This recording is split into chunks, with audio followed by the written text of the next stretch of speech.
Please welcome Nat Clayton.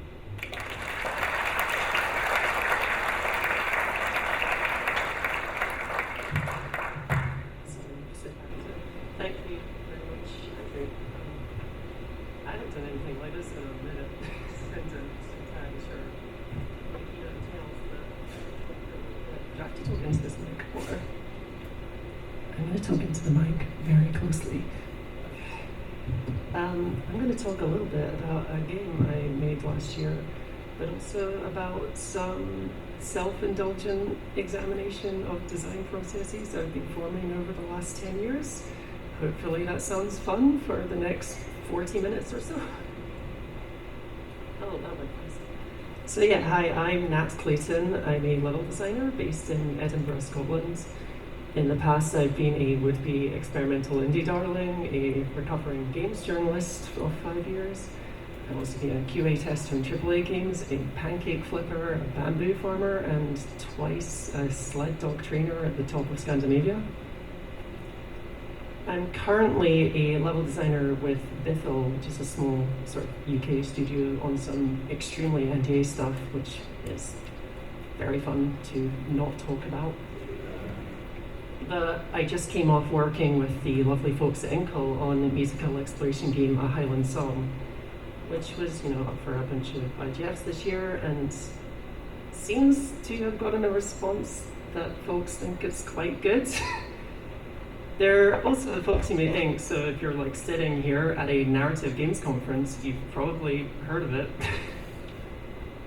As I said, I was also a journalist for a while. I had a kind of 5-year tangent between my personal indie work and the current stuff I do, writing for sites like PC Gamer, Waypoint, Rock Paper Shotgun.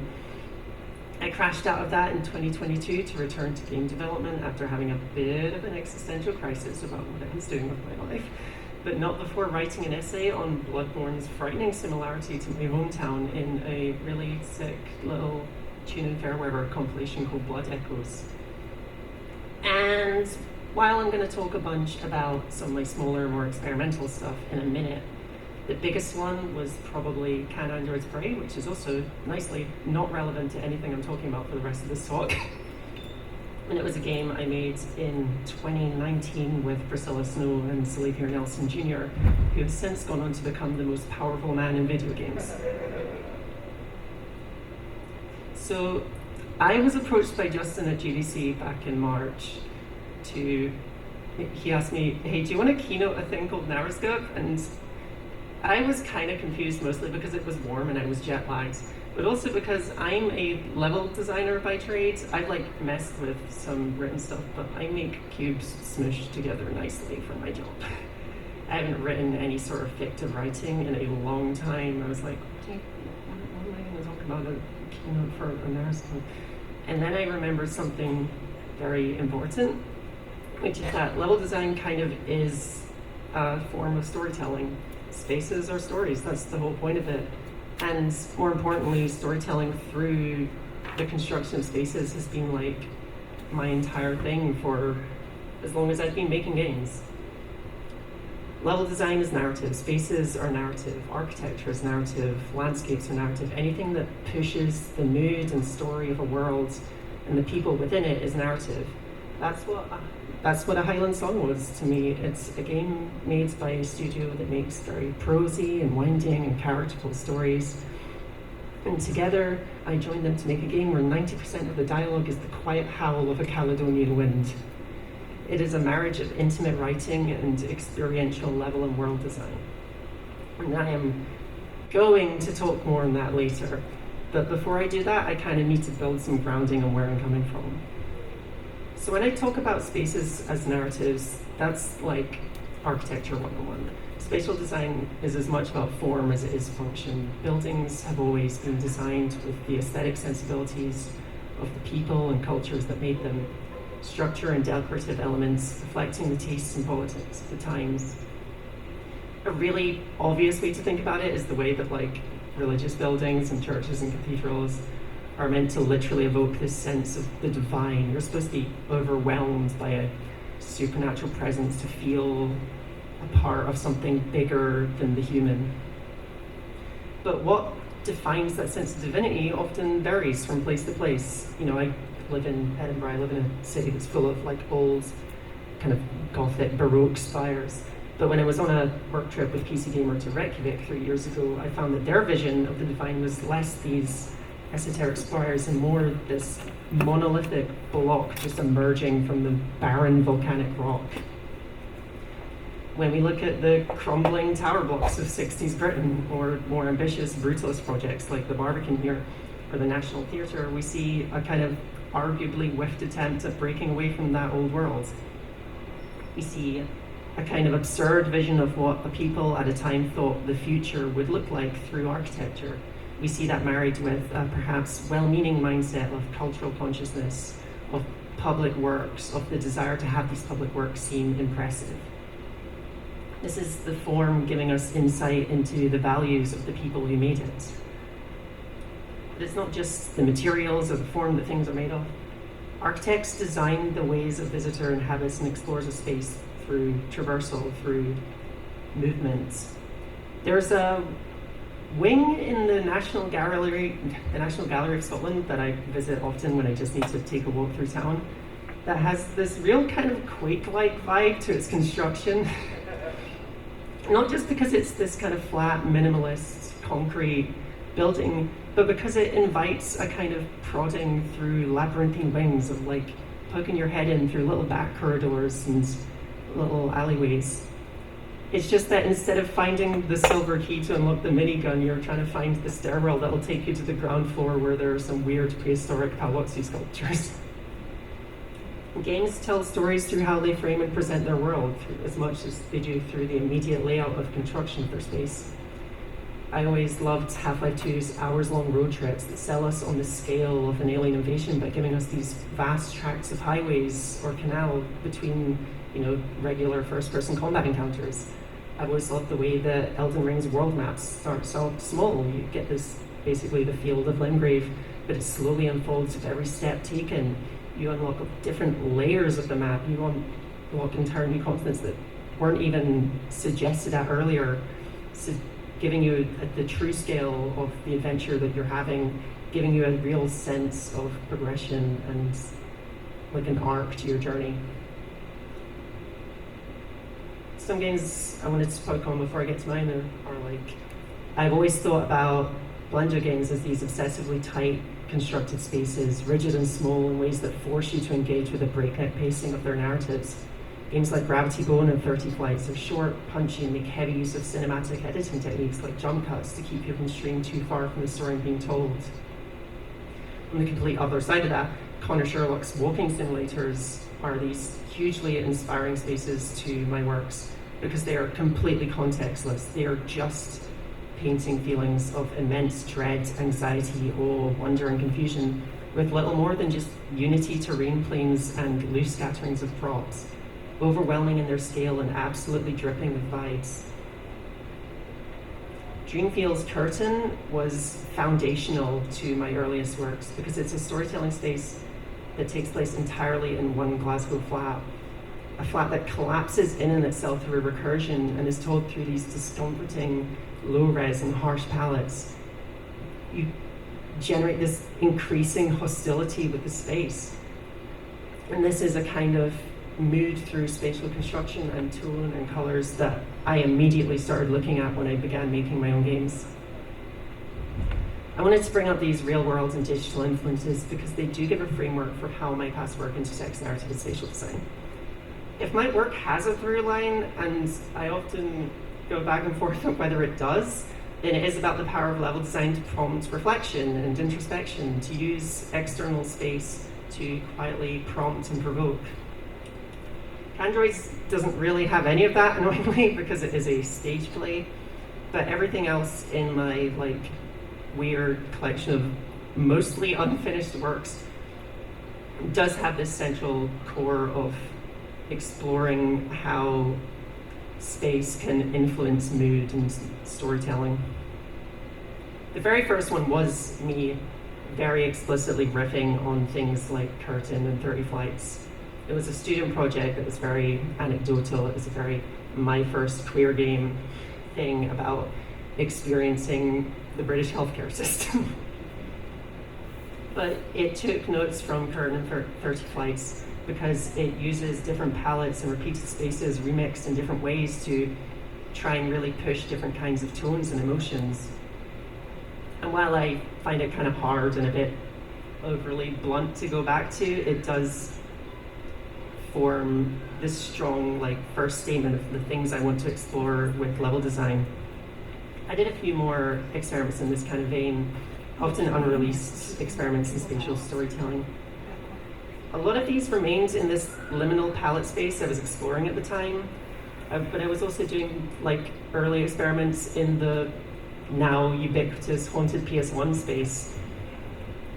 These were games about quiet hilltops and kind of endless desert exploration and robots. They were willfully just about the idea of being present in a specific kind of space and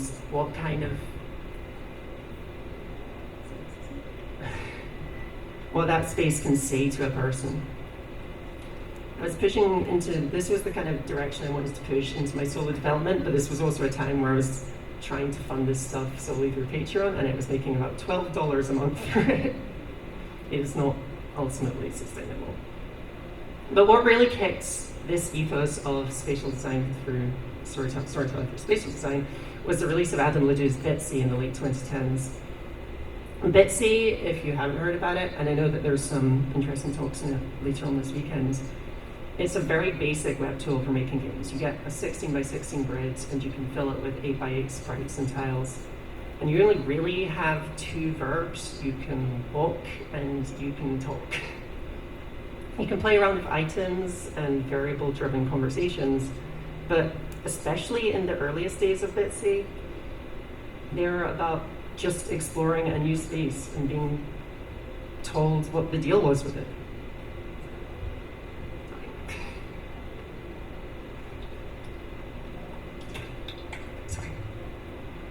So, my first real experiment with Bitsy was a game called Exile on the Longshore, and it set a very weird high benchmark for me.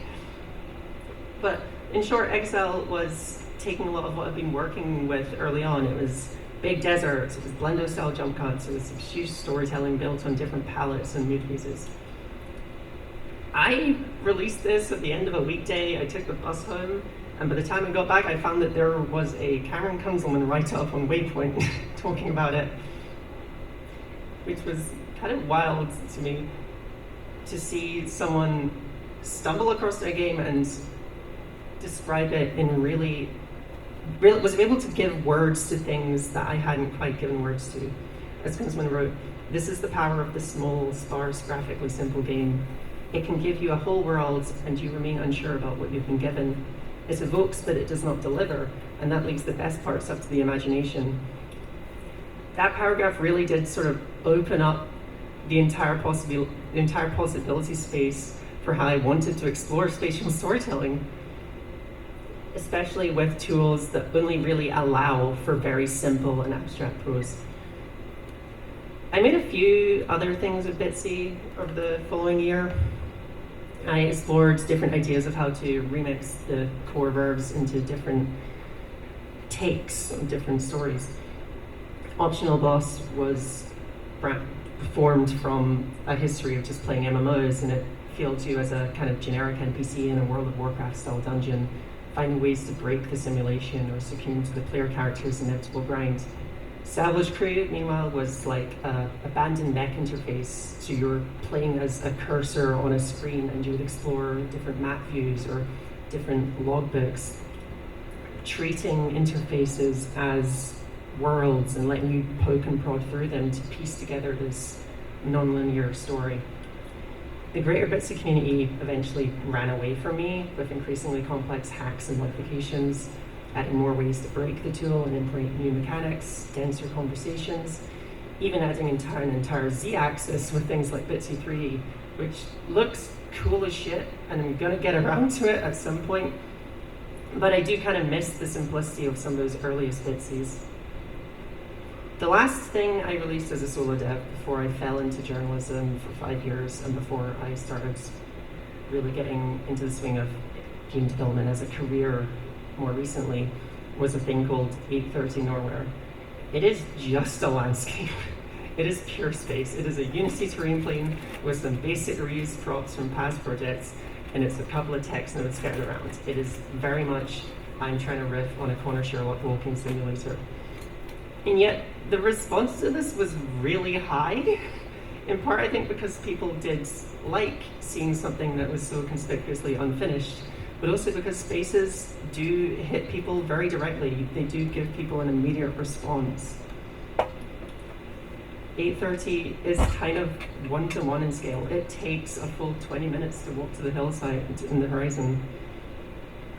And when a space feels real, and when it feels comforting or disquieting or scary or cold, it hits us very strongly. It hits us quickly and deeply. My favorite comment from that game was simply, everything about this is perfect. The big open world with no objectives, the feelings of full loneliness, the visuals, the small bits of text in there, even the fact that this game is unfinished makes sense with the experience as a whole. So I've kind of just been rambling on about some unfinished things I was messing around with, but I think it's important to talk about this foundation, this personal work history, because it is deeply tied to how I approach development on Highland Song. I hadn't really done much in the way of formal game development at the time I saw Inkle put the job listing up. And I was kind of at a point where it's like, I don't know if I can do this. I have some unfinished Unity nonsense. I'm still just writing for a career. I needed a bit of a push to get me to leave the comfort zone I was in with games journalism, even if that comfort zone was leaving me feeling deeply unfulfilled. But I am very glad, because it turned out that the process of working on Highland was kind of the perfect next step for me as a designer. For folks who don't know, A Highland Song follows a young girl, Moira McKinnon, as she runs away from home to see her uncle by the sea. It's sort of part exploration platforming and part rhythm game, the bulk of the game being this very open-ended Scottish wilderness for Moira to figure her way through, climbing peaks and exploring caves with these kind of simple musical rhythm runs interspersed to break up her journey and give the player some time to indulge in whimsical folk music. I came on board when the game was maybe 2 years on and off development. Inkle already had a fair bit of work done on Highland already. They had a very strong idea of what they wanted it to ultimately look like, but they needed someone to come in and give the world shape. When I applied for Highlands, I had those few small experiments I could show them. But the thing I could really bring to the game was a deep local understanding of what the Scottish Highlands feel like to traverse, a knowledge of the pacing and tactile sensation of climbing specifically Scottish hills. I could also, be the Scot on the team who can help edit a very English man's writing of a teenage Highland lassie. But the big thing was being able to bring local knowledge to a game where the landscape needed to feel grounded and real. Like, when I was working on Highland, I lived next to that thing. And when you're making a game about the Highlands, it helps to have a chunk of inner city Highland just out the back door to take a walk up every now and then. The level I built for them for that application, sketched haphazardly on graph paper, reflected a lot of that. It was actually based on a different hill near my old apartment, Blackford, and how it transitions from a kind of deep forested undergrowth before emerging into a sparse, barren hilltop, winding through woodland and forests on the way. Again, I'm drawn deeply from a known familiarity with the space to create a deep sense of lived experience in a game that demands that feeling of regional specificity, capturing not just the shape of the land, but the shape of the journey you're taking while traversing its different elements. At the time, Highland was very much just a suggestion of space. The opening level was still kind of locked in. The way it looks now is not too dissimilar to how it looked when I jumped in. But as you got deeper, the map became a vague illusion of a mountain range, hill-shaped polygons with very loose links between each other, and extremely rough blockouts of what goes where. I was given a kind of unreasonable level of creative control over what the shape of an Inkle game looks like as my first level design role since university, tasked with giving form to the narrative sketches John Ingold had laid out. What I did have was an ink script with a good deal of the story beats already laid out, and a long list of peak names. These were tent poles in which I could start to figure out the shape and form of the game, start to figure out the escalation of difficulty and geography over the course of a playthrough, and also give shape to the weird peak names John had given, figure out what fingers up or broken promise were supposed to look like. This kind of went both ways too. If I sketched out a notable piece of geometry or scenery in the game, I could give that to John and he would figure out something interesting to write about it, to give a story to the shapes I was making. The ink file for Highland was a kind of living conversation between the two of us, sometimes the three of us if we needed Joe involved for a new mechanic, as it was decided in real time what Highland was going to be. There really was no formal plan for how we constructed the landscape, which is, you know, like kind of why this talk is a bit scattershot and messy. I was really figuring out my own process as a designer at the same time as we, as a team, were figuring out the shape of this game. And honestly, I was pleasantly surprised by the informality of development. A lot of it really was just going into Paint and sketching out ideas on top of the vague blogs I'd been given, plan interesting ways to link between the hills, pace out story beats, peaks, and mechanical challenges. There was a constant back and forth between John and I to figure out where to best place a particular character or story beat, or how to give some context to my hills. I can't really speak to John's process, of course, but Highland is still, you know, like it's an Inkle game. It has wonderfully written characters scattered throughout the world, each with like deep and complicated conversations that all weave together into this narrative whole. In these instances, my job almost becomes more of that of a set designer, where I'm finding the best ways to frame these characters and conversations in the world. The latter half of my time at Inkle, once I had really locked in what the general shape of the land looked like, was painting these scenes with artist Anastasia Wyatt's hand-painted collage-like splats, turning these hills and valleys from flat, grey green polygons into a proper bleak Scottish wilderness. And in these character moments, I got to just really go all out with it. The big breakthrough for me when I was designing Highlands levels was being able to nail down the division between, The big breakthrough for me, at least, was in being able to nail down the division of Highlands levels into two distinct features, which I call peaks and valleys. A Highland Song has levels. It has 9 levels, and they're all kind of layered, parallax, one in front of the other, loaded at the same time with different LOD levels to give you a nice sense of scale. Because we're all very serious game developers, they're all called Demo 1, 2, 3, and so on. Within these levels, we have layers of hillside built like crafting paper, one in front of the other, and we have strict rules about how you can traverse between them to create a sense of depth and to make them feel more natural than just platforming levels. But what I ultimately started to think of as Highlands levels were the peaks themselves. They're standalone vignettes that should ideally be a complete gameplay sequence in and of themselves. Each level has between 3 to 5 of these peaks, sometimes layered with a bit more depth to make them feel less rigidly divided between the actual Unity scenes and make them feel less like cardboard standees. But there isn't really a unified theme to levels so much as they're the connecting tissue for these bespoke hills. Each peak should feel like its own story. It should have its own narrative arc or mechanical idea challenging the player in a specific way. That might be lighting the beacons for a time-lost girl, or tackling scree-ridden slopes that escalate in difficulty. We found very often the players always wanted to go up, so we had to make sure that going up is always interesting, always leads to some kind of validating endpoint.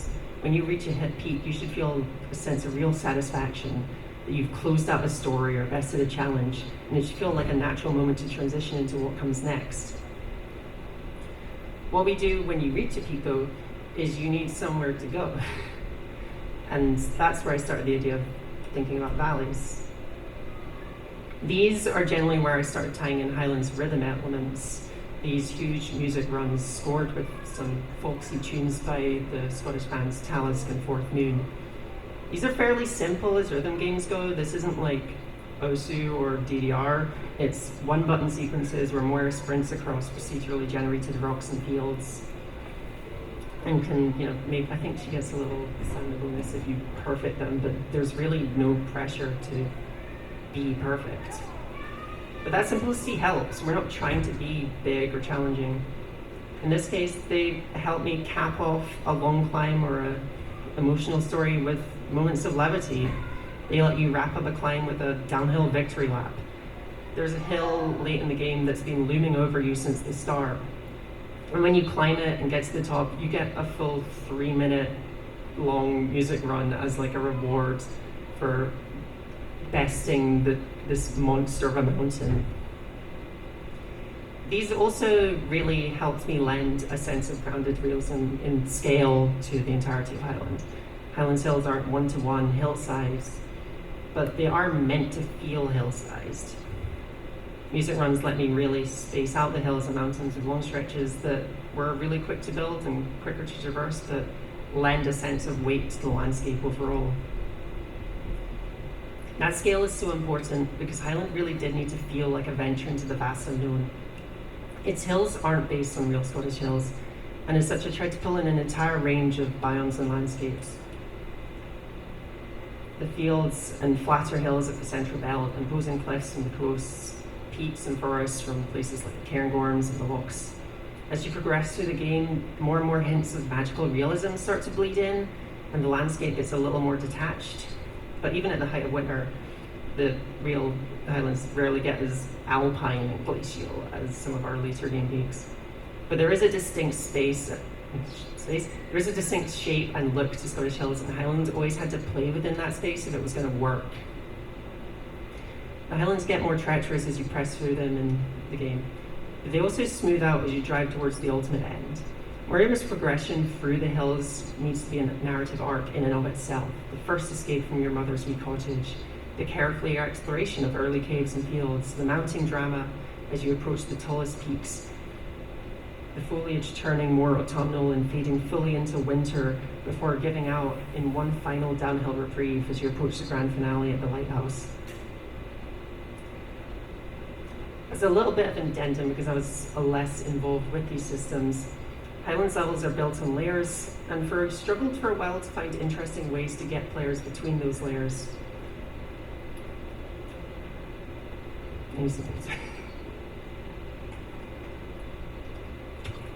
Okay, so when I joined, we had this kind of half-formed path system where you would get to a peak and you could kind of scout ahead for ways to the next level. I'm still not entirely sure how it worked or how it was meant to work, but it was kind of awkward and ill-defined and very functional in a way that didn't really lend to the overall story we were trying to tell. But about 6 months into the project, we came up with this kind of masterstroke of a system where we would link paths between levels with maps. And these would be tied to conversations and little story doodads and objects you could find across the world. If you find a spot on each map, you'll unlock a new path to travel forward, often skipping huge chunks of the game. These are a wonderful tool for adding flavor to the world, because these maps could be hand-drawn scribbles in Moira's notebook, they could be torn pages from guidebooks, history books, etchings from stones, abstract diagrams, even just gestures of things you'd heard in a conversation.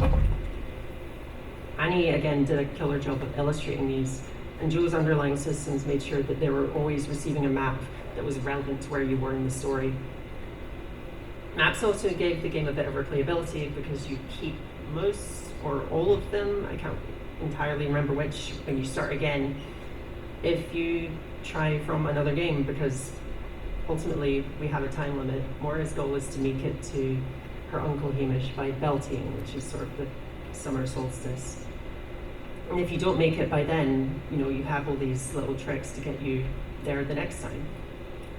Initially, I kind of rubbed against this timing element because I'm making this world that is supposed to be vast and interesting to poke and prod at and explore.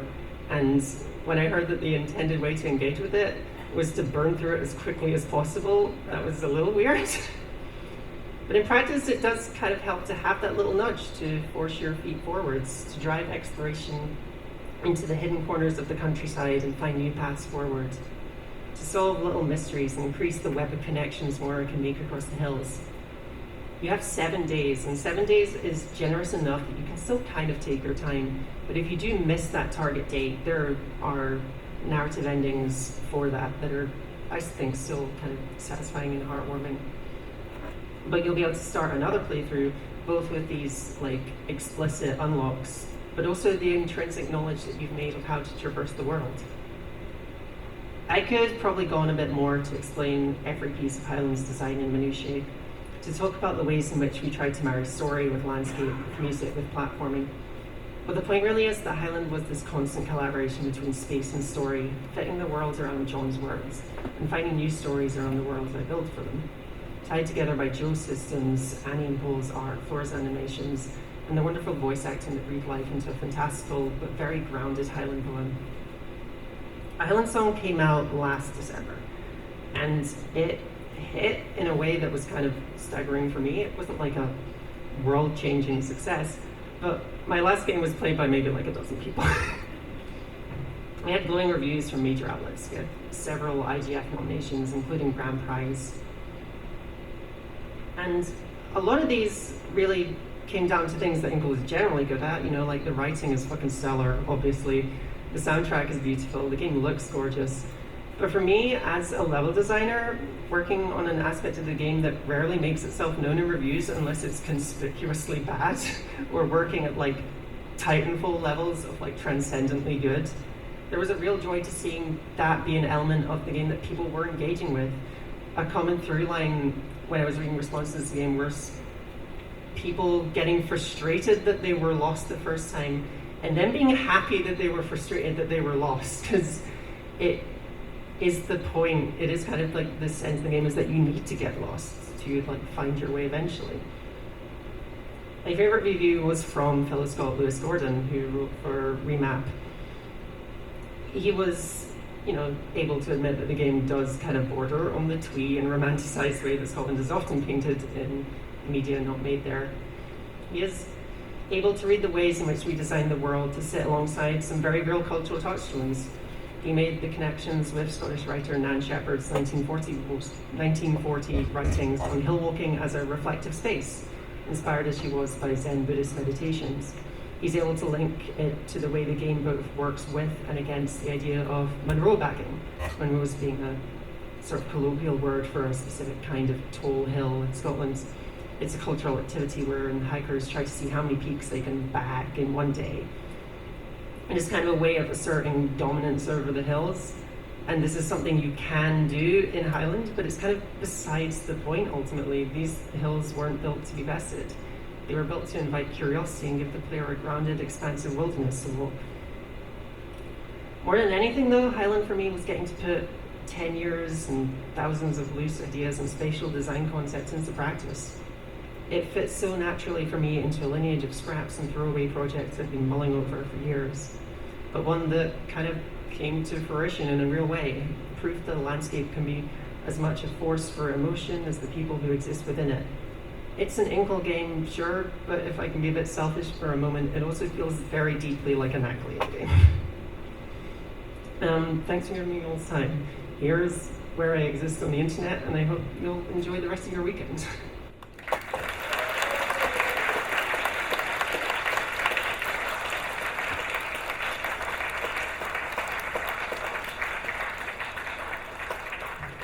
Do we take questions or do I just leave?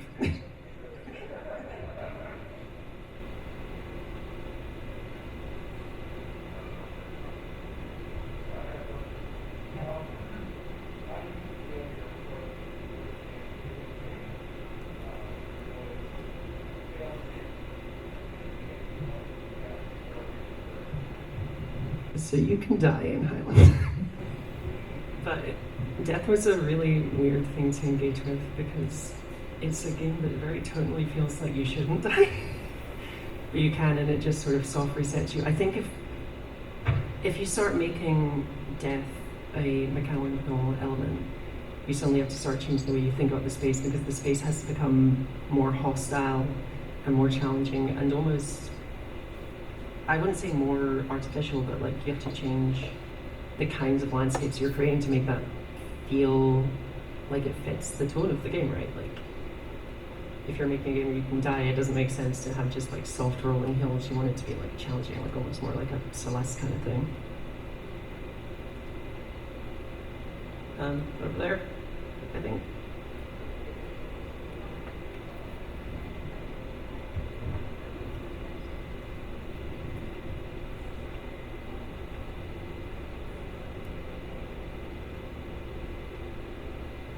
I think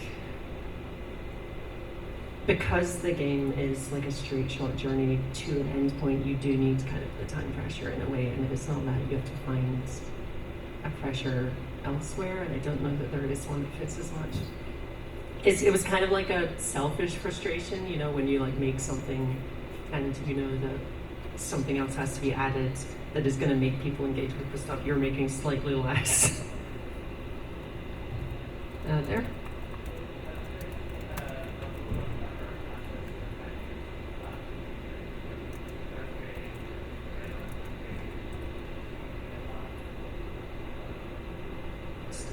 It's just playtesting and getting other people to playtest.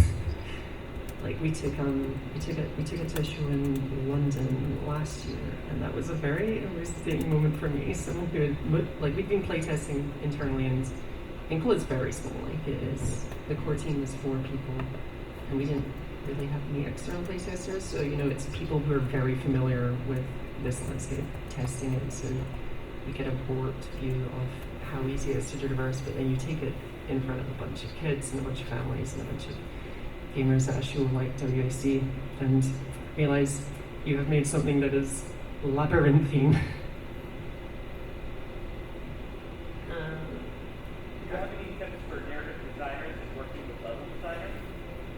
I think it's just. Please repeat the question for those on Discord.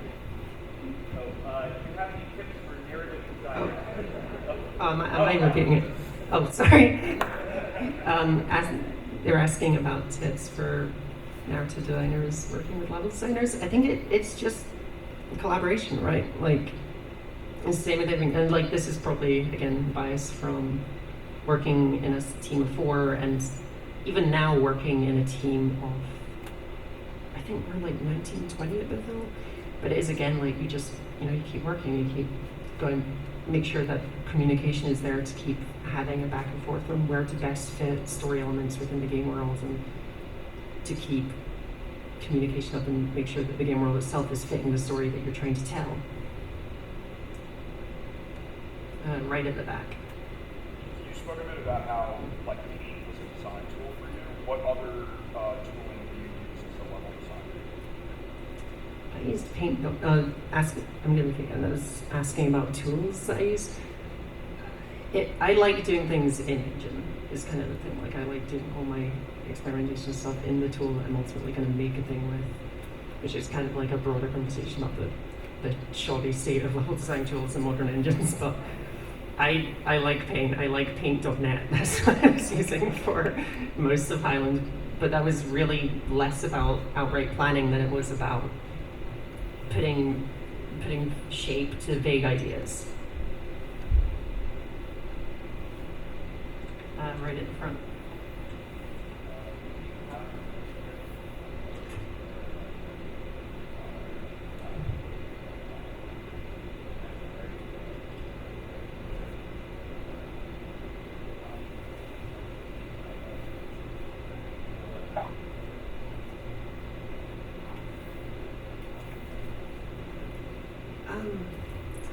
So that's the thing that's coming up more in the project that I'm not allowed to talk about.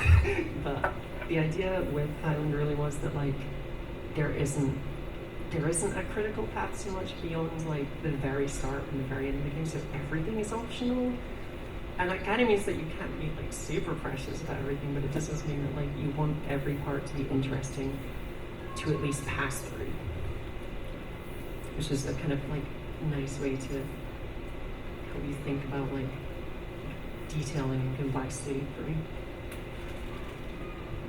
I'll take one more from there.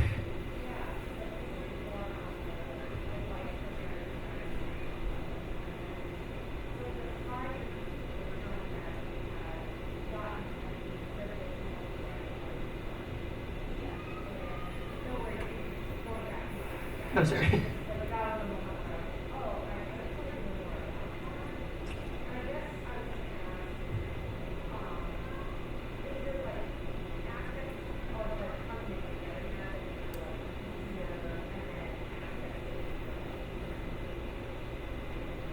So I'm gonna repeat that for the Discord, but it was a question about like having an existing design in place and what makes that easier and what makes it harder. I mean, you know that this is like a conversation I see everywhere, that it's like it's important to have narrative design into the game as early as possible because it becomes such a driving force behind your mechanic set and your world construction.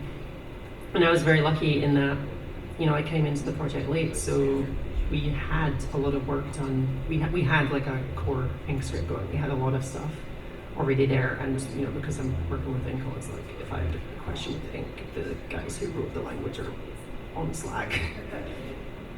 It made it a little harder to create it created a box that it was already there. I think was maybe the one downside, and I struggled to even call it a downside because it more gave it focus. But it was very much like, oh, we have sort of the space for what this game is laid out already. But I think it was ultimately like very beneficial to have that stuff in place because it gave me immediate jumping off points to think about what the game was ultimately going to look like, and I like that. I read that a lot. My voice is dying, so I'm going to jump in here, but thank you all again very much.